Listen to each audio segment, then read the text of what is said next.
Buenos días, cuarto A. Ayer empezaste ya Unit 1, Making a Difference, con un poquito de vocabulario, con un poquito de lectura, y hoy vamos a ver lo que sería la primera parte de gramática, que trata de pasado simple con pasado continuo, cómo las dos se solapan en el pasado y cómo actúa, cómo afecta una a la otra. Diréis, si el pasado simple lo acabamos de ver con el presente perfecto. Sí, pero ahora lo vamos a ver desde otro punto de vista. Entonces, primero vamos a ver la línea temporal y después vamos a repasar la forma del pasado simple y del pasado continuo. ¿Vale? Para que lo entendáis, esta sería una línea temporal. Aquí estaríamos nosotros en el presente, vamos hacia el futuro y aquí tenemos el pasado. ¿De acuerdo? Entonces, una acción que se está llevando a cabo, que está durando, pero en el pasado lo hacemos con pasado continuo, que ya veremos después más desarrollado, es el verbo to be en pasado, que es was, were, y el verbo principal acabado en ing.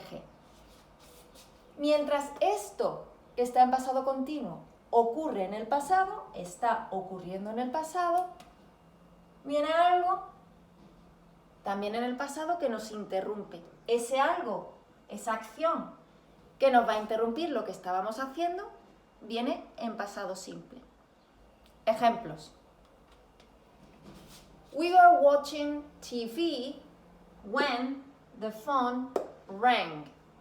Estábamos viendo la tele durante un periodo de tiempo en el pasado cuando el teléfono sonó.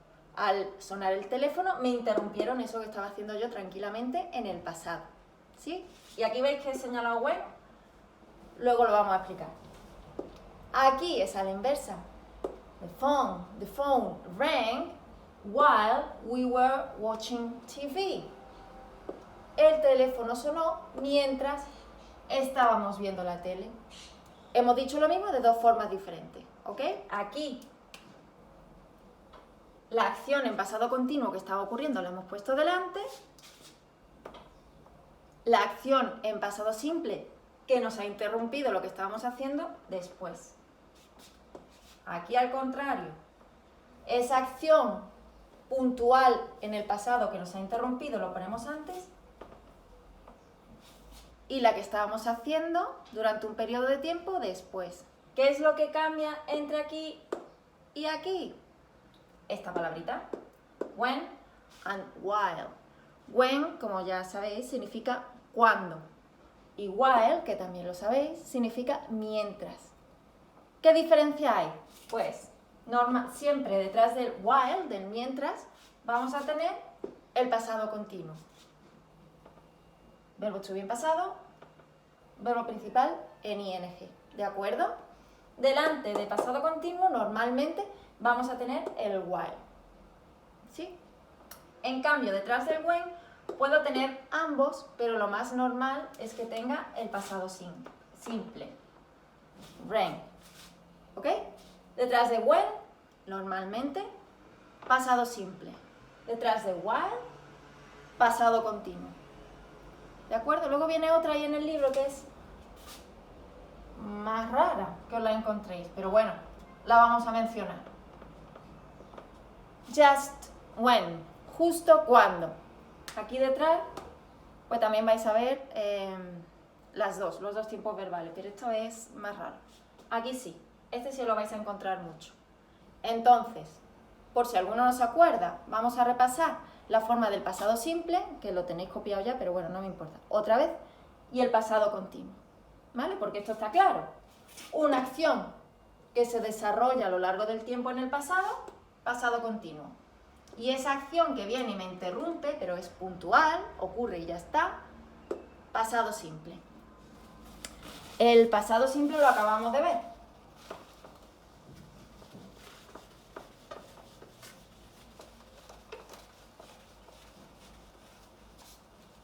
Pero aún así lo repaso. El pasado simple podemos encontrarnos dos tipos de verbos, ¿no? Los regulares y los irregulares. Los regulares, para hacer el pasado simple, se añadía ed, ¿vale? Played, visited, etcétera, que siempre pongo los mismos. Los irregulares, pues como el que hemos visto antes. Rang, sang, did, made. Todos estos son irregulares y nos tenemos que fijar en la segunda columna, la columna de en medio, ¿vale? De los verbos irregulares. Para hacer la negativa, me olvido de regular e irregular. Para hacer la negativa siempre es didn't y el verbo en infinitivo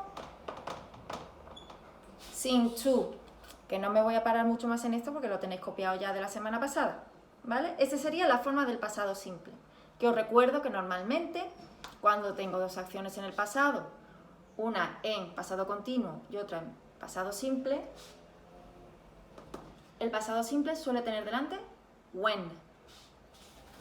Ahora el continuo. El continuo no lo hemos visto este curso, pero es muy fácil, ¿vale? Como siempre, tenemos nuestro sujeto, el to be en pasado y el verbo principal terminado en ing. Todos sabéis ya que el verbo to be en pasado es was o were. Cuando es was, con I, he, she, it. Es decir, I, he, she, it was sleeping. ¿Vale? Con I, he, she, it utilizo was. Y el verbo principal, pues sleep, termina en ing. Eso sería estaba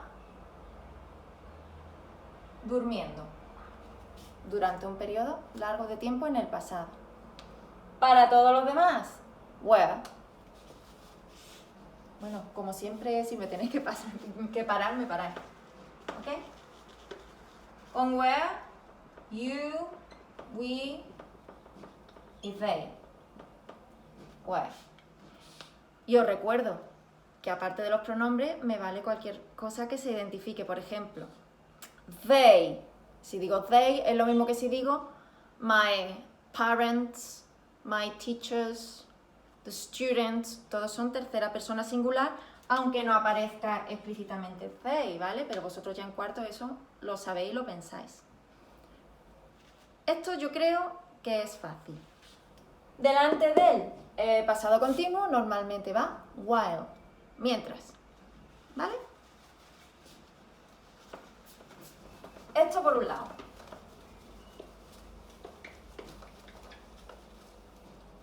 En esta hoja de gramática el libro mezcla también esto que hemos visto del pasado continuo o pasado simple con